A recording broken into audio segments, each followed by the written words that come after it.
मंडळी नेहमी आपल्या बॉसच्या तालावर नाचणारा एम्प्लॉई आज मात्र सज्ज झालाय आपल्या बॉसला गरब्याच्या तालावर नाचवायला.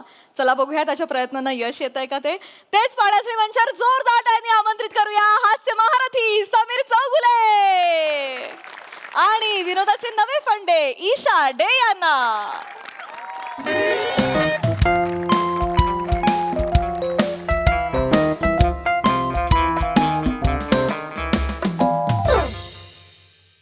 निर्मितीताई प्रसाद दादा, मी ना गेली 2 वर्ष या ब्रँचची मॅनेजर आहे. मी हेड आहे आणि अप्रतिम काम चाललंय. हा ऑफिसचं सुरळीत काम चाललंय. पण नियतीला असं सरळ साधं सोपं सुटसुटीत असं काही बघवत नाही ना, आणि आवडत पण नाही. त्यामुळे ती सतत काहीतरी ओबडधोबड खडबडी तसं पेरत असते आपल्या आयुष्यात. तशीच माझ्या आयुष्यातली ओबडधोबड गोष्ट या ऑफिसमध्ये परत आली आहे. ते कुरूप टेंगूळ समीर चौगुले नावाचा एम्प्लॉई ऑफिसमध्ये परत आलाय. म्हणजे गेली 2 वर्ष छान एचओ ला बदली झाली होती ना, त्याची छान चाललं होतं, माझं मस्त चाललं होतं ना, एकदम सुख म्हणजे काय मी बघत होते. पण त्या कनिंग एचओने मुद्दामून त्याची बदली परत इथे केली. मला माहितीये तिने मुद्दाम केलाय. आणि माझं सध्या घोडबंदर रोडवरून जाणाऱ्या प्रवाशांसारखं झालंय. काय हताश झालीये मी. मला काय करायचं, या माणसाशी कसं डील करायचं मला नाही कळत. आणि एकही दिवस वाट नाही पाहिली. आल्या आल्या रंग दाखवायला सुरुवात केली. कालचीच गोष्ट, तामणकर अँड तामणकर असोसिएट्स. किती चांगले रिलेशन्स आहेत आमच्या कंपनीशी. किती 7 वर्षाचं आमचं रिलेशन आहे. अप्रतिम काम सुरू होतं आमचं. त्यांना एक कामाचा ईमेल करायचा होता. चौगुलेंनी केला. Very good, okay. खाली आपण लिहितो ना ईमेलच्या, yours faithfully, yours sincerely, thank you, regards. त्या जागी या माणसाने काय लिहिलं असेल? काय?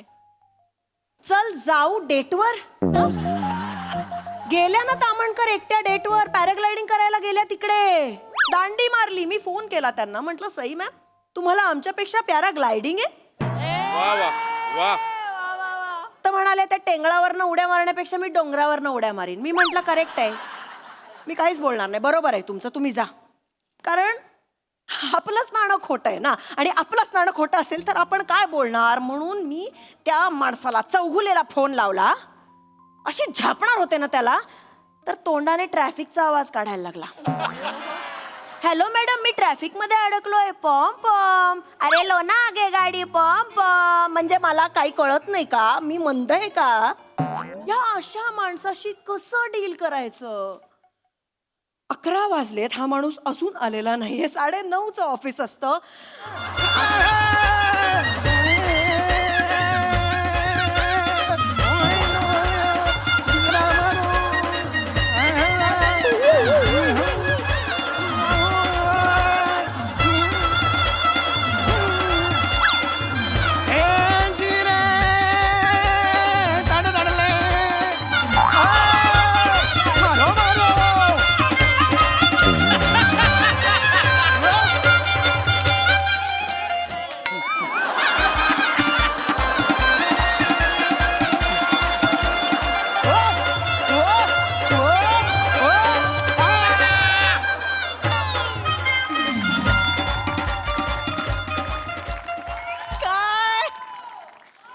कसं वाटतं इतक्या दिवसांनी?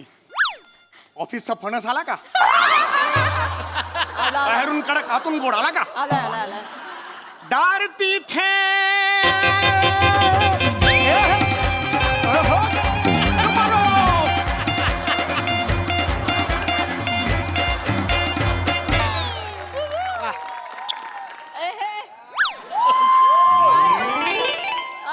वेलकम. हा टक टक मैं म्हणा म्हटलं अंदर आउंड बसू जाणू म्हणा. अरे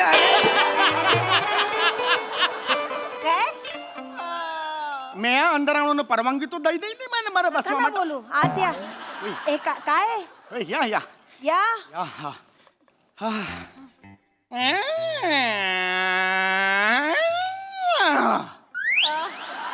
अरे बाप रे. काय बरं वाटलंय इतक्या वर्षांनी हा आवाज ऐकला. बाप रे, या रंगमंचनं मला मिस कॉल देत होता, या या या आवाज ऐकायचा आहे. Once more. हो या या ओके ओके.